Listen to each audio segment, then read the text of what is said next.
Sa padayong pagsaka sa presyo sa petrolyo, pipila ka mga PUV driver na nawagan na sa kagamhanan nga i-regulate ang presyo ni ini. Matud sa pipila ka mga driver nga bisan pun gitugutan na sila nga 100% ang kapasidad sa ilang mga sakyanan apan kulangon ra gihapon ang ilang kita. Ilang hangyo nga patasan na ang minimum nga plitihan sa taxi ug sa mga PUJ. Samtang pipila sa mga pasahero, uyon ra usab nga himuong tag 15 pesos ang minimum nga plitihan sa PUJ.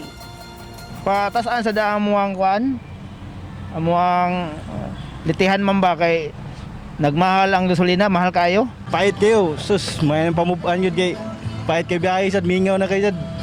Nakato panawagan na 15 pesos na minimum na plitihan. O kana okay ra kay na gyud kay para balang mamahal kayo gasolina, mahal sa plite ba. Wala tayo may mo na kay mao na magila ilang kuan. Ang ato lang nga, basta mao na kuan ka to. Okay naman siguro ma'am kay at least ba ang sa pasahero nga kuan gali makakuan sad sila sa ginansya kay nila sad kay kung parehas lang gihapon and then sige lang gyapon saka ang gasolina gamay na lang kay sila mauli sa ilang pamilya.